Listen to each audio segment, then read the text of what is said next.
Guys, what's going on? I hope you guys are having a wonderful day. My name is Dr. Boyce Watkins, and today I'm going to read an article to you that I really liked, and it's going to go down 7 steps to becoming a millionaire or financially independent by the age of 35 or being able to retire young. So get comfortable, buckle up a seatbelt. We're going to get started on the Black Financial Channel right now.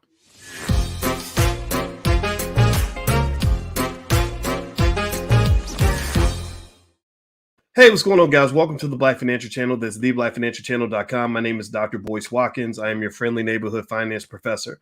On the Black Financial Channel, we talk about Black wealth and Black economics every single day, sometimes as much as 10 times a day, under one condition. The condition is that we are Black first. Black first means we put our community at the top of our priority list.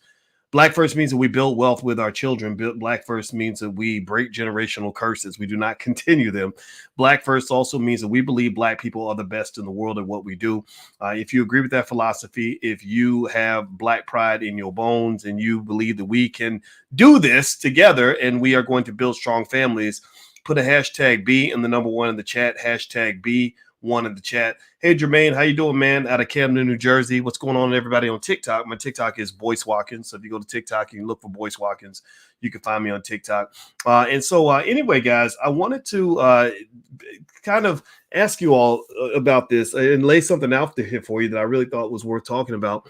How many of you would like to be rich one day? Give me a yes in the chat if you have a plan to be wealthy. In fact, give me a yes in the chat if you want to be wealthy at some point. Give me a yes in the chat if that's one of your main objectives, if that's one of the reasons why you're here. I mean, why else would you be listening to me other than the idea that hopefully it helps your life? I'm not here just for entertainment. Give me a yes in the chat if that's part of your plan. If you're going to be wealthy or if your children are going to be wealthy, give me a yes in the chat. Okay, now I've asked you how many of you want to be wealthy. Now, how many of you have a plan? How many of you feel like you have a good plan that's solid, that's well thought out? Give me a yes in the chat. Hey, I see Nikata and Saint and Aranda and Too Rich and Nola and Boba and all of you guys on TikTok. What's going on? James says, yes, I want to be worthy. All right. So that's important, right? You don't just want to know what you want to be and what you want to do. You've got to know how you're going to actually do it. Right? If I say, hey, I want to get to the mall at 2:00, I got to pull out my GPS, figure out where the mall's located, put the address in, and get a plan to get there, right? So what I want to do is read this article to you because I thought it was a really great article in terms of explaining how a guy was actually able to retire at the age of 35. And what I liked about his article was that it was just so common sense. It was such common sense. And the thing about it, you guys know I've been a college professor a long time. My PhD's in finance, y'all know that. And I can tell you, I taught a whole lot of business school classes and all that stuff. But this is the kind of stuff that they really don't teach in college. And that's why 90% of all college students, graduates included, never really become wealthy. At best, they end up, maybe getting a decent job with more student loans than they can handle. And you're like, wait a minute, I'm supposed to understand business. How did I end up in this spot? Well, because nobody ever taught you how to make money, because you never sat down and heard from people who actually made money. Because the people that are making money were busy making money. Your teachers, your professors, unfortunately, they didn't learn how to make money. They learned how to write books and write research papers.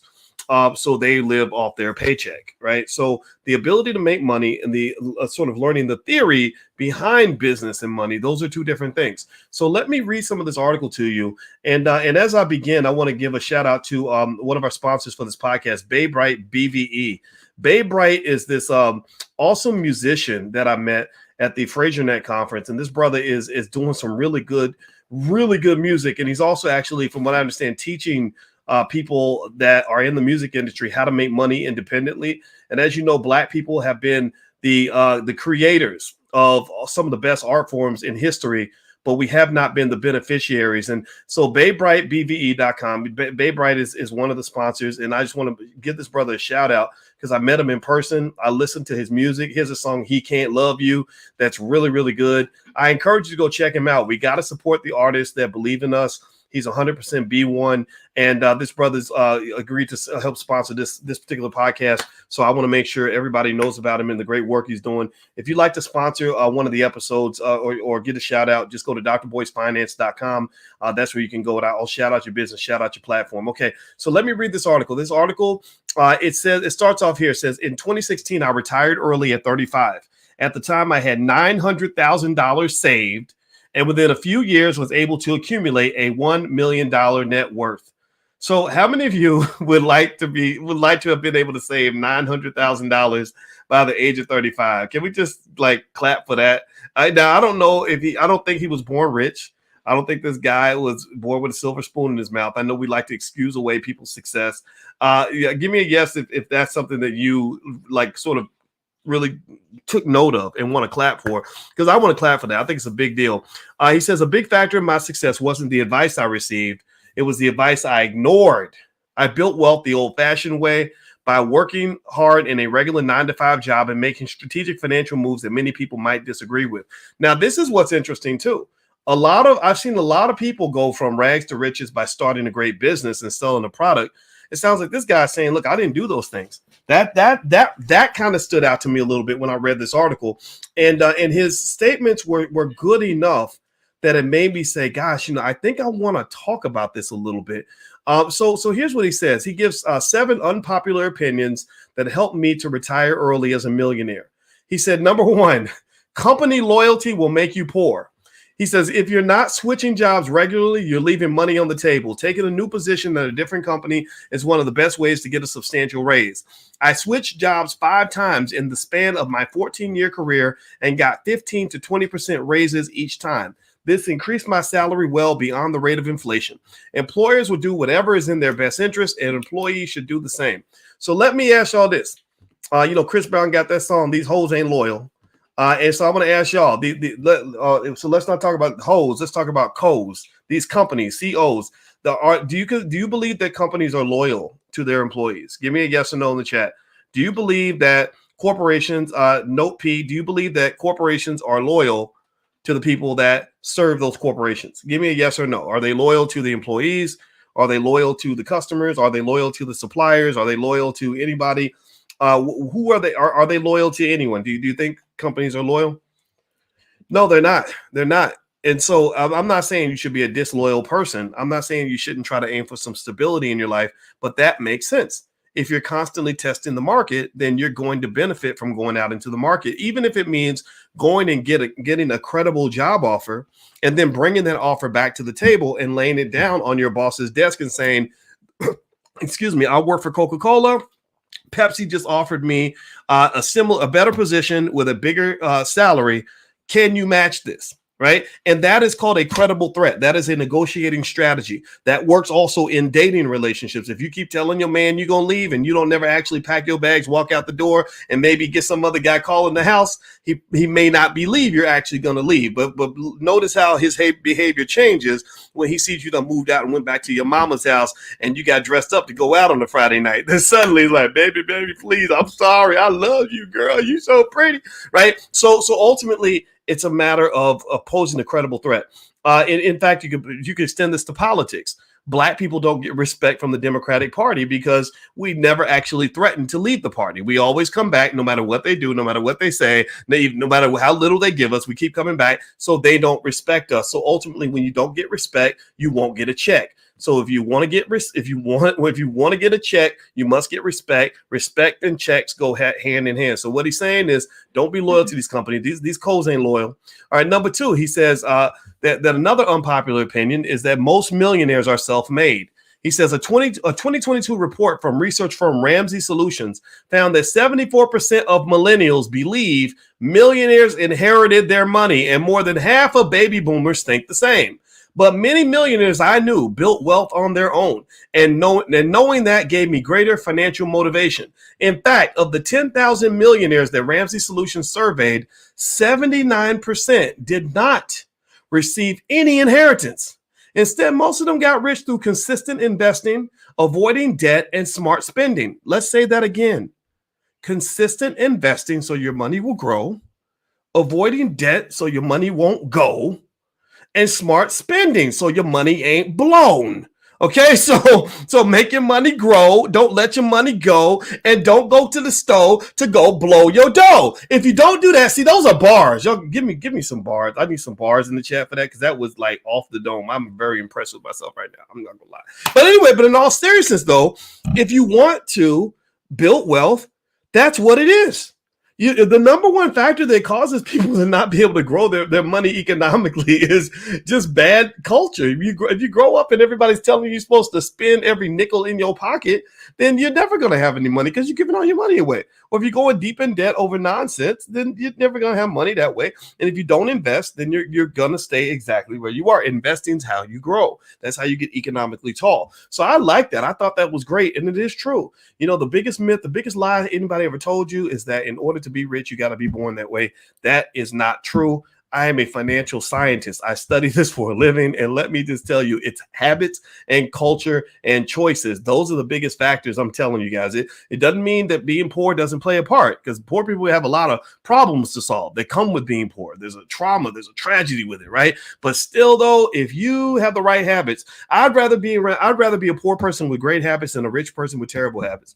That's my 2 cents. Number 3, he says, this is another unpopular opinion. This is interesting.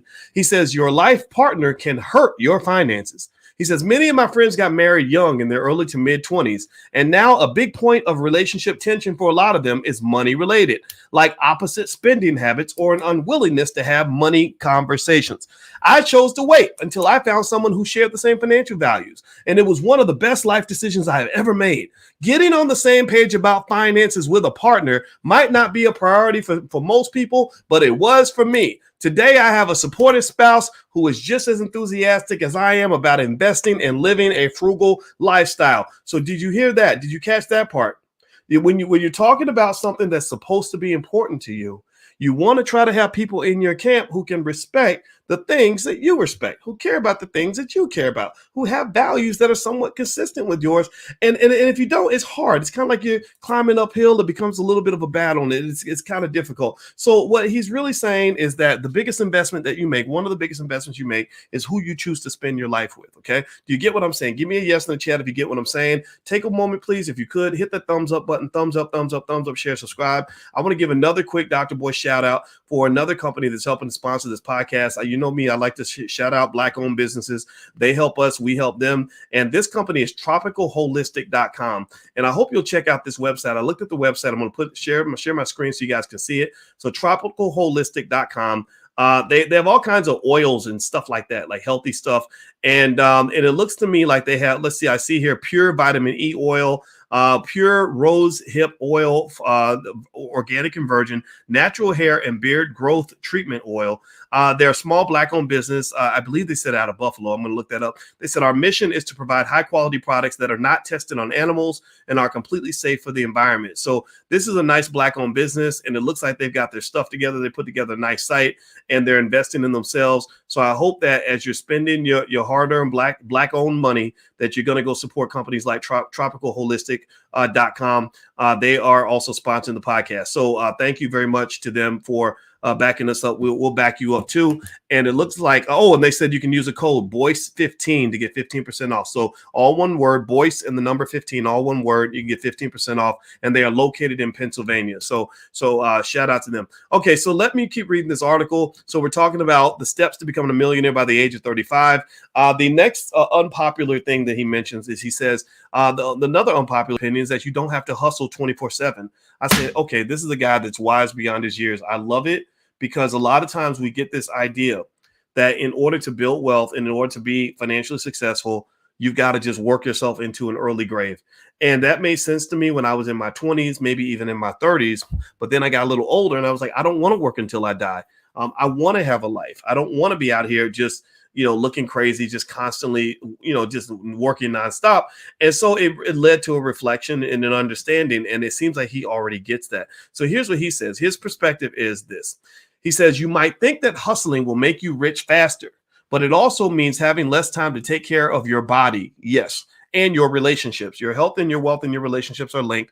Some people spend so much time chasing wealth that they destroy their health and they destroy their relationships. So then you end up losing money from your health because you got medical bills out the, to the roof. And then also you lose your relationship. So you're spending all your money in divorce court because you didn't put time into your marriage.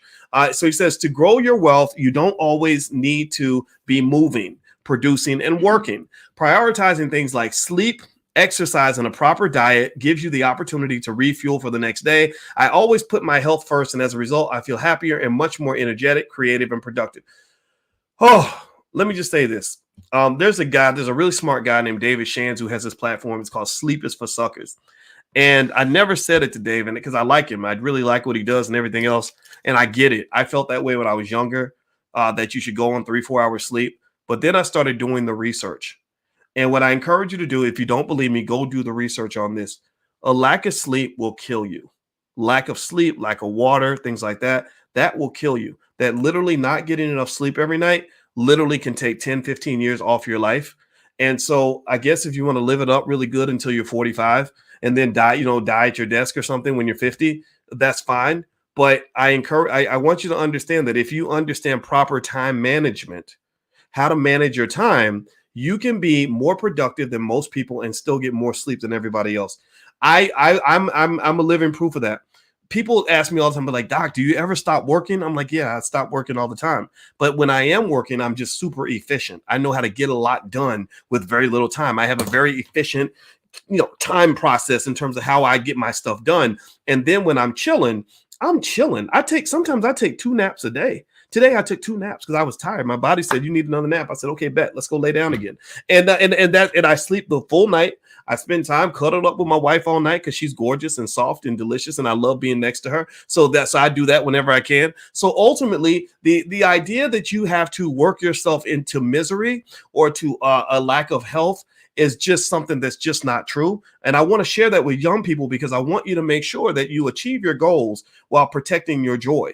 You work hard and you play hard. You don't do anything crazy. Don't do anything stupid. But at the same time, set a goal. Have a passion, have an objective. And also the other thing that causes people to not be productive is that their time gets eaten up by little stupid stuff. So I found that I could get a lot done by eliminating stupid stuff. So when I'm working, I turn off my phone. I don't respond to email. I don't respond to Twitters and texts and none of that. I don't even answer calls at all, hardly at all. I text people back when I feel like I have time to do it, right? So ultimately, that time management piece is really important. And in fact, actually, something I can let you guys have access to in the Black Business School that won't cost you anything is I have a life class that where time management is a big part of that. I literally lay out my time management philosophy as well as a lot of other stuff, just a lot of good content on achieving goals, and it's totally free. You also get access to our Wednesday Powernomics training that we're doing for the whole community. We're reading Dr. Claude Anderson's book, Powernomics, which is a blueprint on how Black people can have economic power all throughout the world. We're reading this book word for word every Wednesday night, and I'm going through it with you for free. It's a free class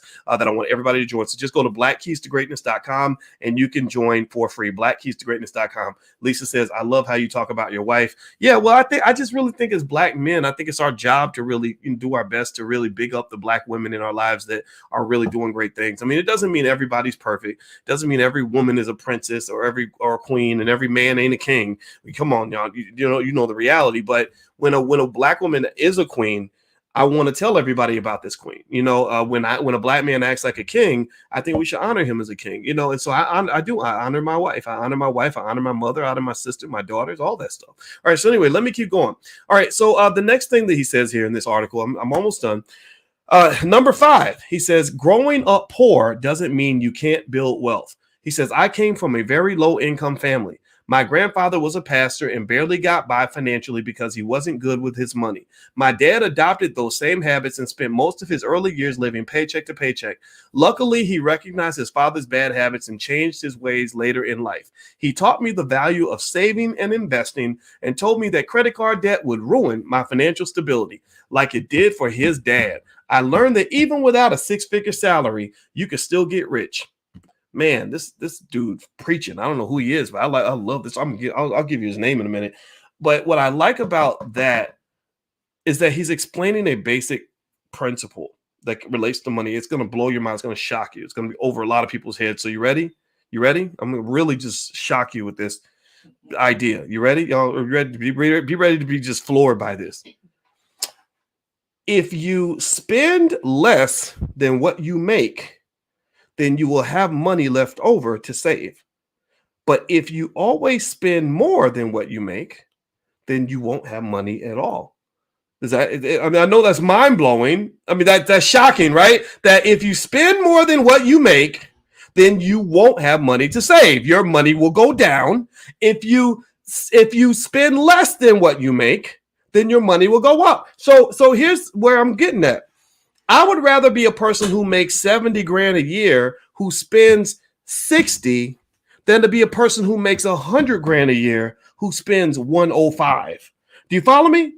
One person is balling, but they're living in a deficit. The other person is not making as much money, but they are living in a surplus. So at the end of the day, you got to live at a surplus, man. You can't think that you can spend every penny you get and then some and expect your wealth to grow. Wealth does not work that way. If you take water out the bucket is not going to be fuller after you're done than it was before because you're taking water out of the bucket. There must be water going into the bucket. Do you follow what I'm saying? Give me a yes if you get what I'm saying. Okay, so let me keep reading this article. I'm going to keep going, then I'm going to be done because my wife's waiting for me. Number 6, he said, this is good too. A prestigious degree does not guarantee wealth. I'm a college professor. My wife's a college professor. We can put 10 amens on this. While your degree can help you get your foot in the right door, it's what you do after you graduate that makes the real difference. He says, I didn't have a fancy degree at an Ivy League. I saved up an emergency fund and invested at least 10% of my income early on. Over the years, that helped me create a comfortable retirement lifestyle. My best advice is to look for less expensive options, perhaps paying in-state tuition at a school that has a great program in what you're interested in, then take advantage of the alumni network and job placement opportunities from there. So what he's basically saying, what he's really alluding to, and he may not even know he's doing this, is he's alluding to the student loan crisis and how that has been a huge deterrent in the ability to build wealth in this country, especially for people that look like us. Black people, half of all Black college graduates default on their student loans. So that means half of all Black college graduates thought they were doing better for their families by going to college. Many of them are going to die in debt. Well, if you die in debt, then, homeless people know how to die in debt. It doesn't take any special skill to know how to die in debt, right? So ultimately, I'm not making fun of anybody because a lot of people fail for that trick. But I'm telling you that student loan stuff, woo, buddy, that whole myth. I mean, college is not a scam. College is not a scam because I taught on college campuses. College is not a scam. College became a scam when they convinced you to spend $200,000 to get a bachelor's degree. That's when college became a scam. College was not a scam when they charge you 50 grand for that degree, 40 grand. But when they start charging you $250,000 and you're coming out with, an English literature degree or a degree in general studies, and you can't, and your income prospects are not any better than somebody who actually has a skill. I hire people all the time and I never ask them if they went to college or not because I don't care. I need to know, what is your skill? What do you know how to do? What can you do in my company that's going to help our company succeed? What do you bring to the table? And don't you dare show me a bachelor's degree and act like that's a skill. That's not a skill. That's a credential. Good for you. Congratulations. That probably means you picked up some skills. You went to some frat parties and good. But I would pick a kid who knows how to do things over a kid who went to college any day of the week. I have a guy that works for me. I'm thinking about right now. Never went to college, but he can fix anything in the house. He is a hardworking guy. He shows up on time. I pay him more than a lot of people I work with who have college degrees. Do you know why I pay him more? Is it because I like him and just want to give away my money? No, I'm a businessman. I don't do that. I pay him more because he adds more value. So when you're raising kids and you're talking to them about, how to make money and all that, if you add value, people will pay you money because at that point, your boss needs you more than you need him. I need this guy. I'm like, hey, you can't quit because I can't replace you. How much more do I have to give you? What do you want? What do you need? Hey, he had me by the balls because he brought so much skill to the table that I couldn't operate. I couldn't function without him. So I had to give him a raise. Do you understand what I'm saying? Get the damn skill. Stop worrying about the degree. And again, I'm a person who gives out the degrees. I taught at University of Kentucky and Indiana University. I know what a university can give you. It's very valuable, but it does not give you the skill to become wealthy typically. And it also does not give you the skill really to do anything unless you specifically go and get a skill.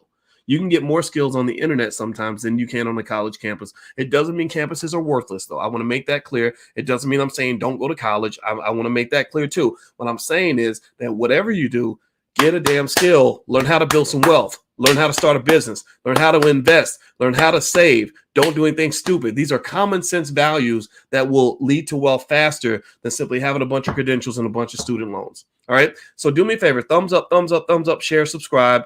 Give me a yes in the chat if you're following what I'm saying. I know I talk a lot, but I had to really hammer this point home. I just really need you all to hear this. And also, by the way, I have something where you can get started with stock options. If you want to learn how to invest in stock options, there's something free. If you go to drboyceoptions.com, I have a free training there, so feel free to go to drboyceoptions.com. All right, so here's the last part. He says, this is interesting. This is another unpopular opinion. He says, his name's Steve Adcock, by the way. He says he's a finance expert who blogs about how to achieve financial independence. He's a former software developer. So he says, rich celebrities will often tell you that they achieve success by following their passions. That doesn't work for everyone. It's easier for most of us to earn a living through our strengths than through our passions. Our passions tend to be more creative, and it's usually harder to earn a high salary in a creative field. My hobby was photography, but I chose a career in software because it was what I was good at. The salary difference between those two careers is drastically different. Now, as an early retiree, I'm able to enjoy and spend more time on my passions. I agree with that point, but I want to throw in some nuance with that. Here's what I would say. I don't believe you ever win in life if you do something that you just absolutely hate. I think because number one, your life sucks. You're not happy because you're always think about it. You're filling your life up with imagine you going to eat and you fill your plate up with food that makes you vomit. Like literally, that's what it's like to spend the bulk of your time doing something you hate. Even if the money's good, it just sucks. It's not good for your mental health. You'll regret that, in my view. Now, here's the thing that I will say though. I think that when you're talking about picking things that you enjoy, now here's how I picked my major in college. I realized that I really liked psychology and computer science, but I knew I could make the most money going into finance, right? And I like finance, but not as much as psychology, but I picked finance because I figured I could weave psychology into finance and computer science into finance, right? So what happened was I got my PhD in finance, but I did my specialty was investor psychology, and my wife is deep in psychology. So we talk about psychology all the time. Literally every single day we talk about something related to psychology. So I still get a chance to enjoy that passion. I still get to apply it to what I do, but I did pick that skill that was going to pay the bills. But that's sort of my thinking, what it was when I was 19 or 20. Here's how my thinking has evolved, and this is something you can carry away with you. If you understand the basics of how to create a business model around what you do, you can make money at damn near anything. Everything has an economy around it. Everything does. Jewelry, t-shirts, pieces of paper, microphones, podcasts, dancing, football, everything has a business model around it. And so if you are trained in how to make money, trained in entrepreneurship, trained in business development, then you can see the money. You can see the business model. The money's kind of floating around, and you could say, okay, how do I position myself where I'm doing something I'm really passionate about? Like I'm really passionate about football, but I couldn't make it to the NFL. Well, how can I still get around football and end up in spaces where I'm talking about football and sort of being a part of the game and still making my money at the same time? I think that's very doable, right? Now, what you don't do is jump into your passion without an understanding of business models and just hope that the money will eventually come. That's true. That money doesn't always come. But the thing about it is I believe the closer you are to your passion, the better you're going to be at what you do. I was talking to a young 19-year-old kid who was struggling in college. He's about to flunk out of school. And I said, the problem that I have with what I see with you is that you're a little bit lazy. You're not working very hard. And I think the reason you're not working hard is because you don't like what you do. You picked a major that I don't really think is a fit for you. It doesn't seem like you enjoy it. It seems like you're doing it because maybe your parents like it or whatever, but it's not something you really want to do. I said, so think about this. I said, you already have a hard enough time getting out of bed because you're a little bit lazy, but then you're making it worse because not only are you having to force yourself to get out of bed, but you're forcing yourself to get out of bed to do something that you hate. So that's the double whammy. You put in two barriers up. I said, maybe if you were forcing yourself to get out of bed to do something you loved, then you would get out of bed a little bit quicker, a little bit more efficiently, right? So I'm a big believer that you spend time, that knowledge of self is one of the most important aspects of building wealth and becoming successful. If you know yourself and you know what you're good at and then know what you enjoy, those are not always the same thing. Then if you find that overlap, I'm good at it and I love it, that's how you become a genius at something. That's how you become really good at whatever it is you do. And when you become good, and if you understand business models, like where the money resides, then you'll go make a killing doing what you love. Like so that's the idea. Understand business models, but before you understand business models, understand yourself. And then once you understand yourself and you understand business models, then you can place yourself in the space where the money resides, where you're also able to connect to your passion in a way that's going to generate economic benefits for you. Going to work does not have to be something painful. In fact, give me a yes or no. How many of y'all grew up watching your parents and your friends get up and go to work and they were not happy? Like they just hated going to work. Going to work was seen as a negative. It was seen as a burden. Give me a yes in the chat if you grew up like that. That's how I grew up. I never grew up believing that going to work was ever good. The idea of enjoying work just didn't even make, that was an oxymoron. Now I don't see it that way anymore. I think you can really enjoy your work, but I think it takes some courage. I think you have to detach from what everybody else is telling you to do. You have to detach from this false idea that money is the motive for everything, that you'll go take any stupid job just because it pays you an extra $3,000 or $4,000 a year. I think that you have to not only know who you are, but have the courage to pursue that person and that lifestyle that you believe in. And then on top of that, if you understand, the more you understand economics and the basics of financial literacy and all that, the better you're able to find a way to make a living doing what you love. So to give you a real life example and bring it home before we bounce out, my daughter told me that she wants to be a dancer and wants to go live in Paris and be a dancer. I said, that's absolutely awesome. I think that's totally what you can do. I said, it's because all you really got to do is find a way to make about $4,000, $5,000 a month somehow. And I can explain all that to you through investments. And plus you got a rich dad anyway. So we can get you some money to get you started. We're not going to take care of you for life, but we can help you get started because we've already made plans for you to have that life. But at the same time, it's not some sort of simple privileged life. It's a life where the number one goal is like, are you going to be happy? And then also, are your basic needs going to be taken care of? And the answers are yes. So that means you get a whole different life that you wouldn't have had if all you had to do was if all you could do in life was sit around and obsess over what crappy job you're going to take so you can find some way to struggle and pay the bills. That's not the life that you have to have. That life was the life that was presented to me growing up. But I'm telling you, that's not the life you have to have. And that's also not the life that you want your children to have. Liberate your damn children. Start saving and investing now so you can retire those damn kids. Put them in a situation where when they are 25 years old, they can be free, live their life, do what they love, follow their passions, and they will thank you because you paved the way, because you were doing basic things like investing $5 a day for your child. Y'all know about the $5 a day investing plan. If you don't know about it, just go to blackmoneyminute.com. I have a whole ebook on how to build wealth by investing $5 a day. I've talked about this a lot because I really want you to do it. If you do it now and your children are young, your children will be financially secure, which means they will have the ability to pursue the Holy Grail, which is more important than money. The Holy Grail is not money. It's not success. It's not power. It's happiness. If your child can get up every day and be happy, they will be ahead of 95% of the population, because a lot of these poor young people are really, really struggling. They're really, really sad. And that makes me sad to know how sad they are, because happiness is out there. You just got to be in a position to go pursue it. All right. So anyway, that's it, guys. I'm done talking. I hope this conversation was helpful. Thank you all. And thank you again to Baybright BVE for sponsoring the podcast, as well as Tropical Holistic. Those are our two Black-owned businesses that we shouted out today. And also hit the thumbs up button, thumbs up, share, subscribe on your way out the door. And my website, if you want to go check it out, it's boycewatkins.com. So love you guys. Have a good day. God bless you. I'll talk to you soon. Peace.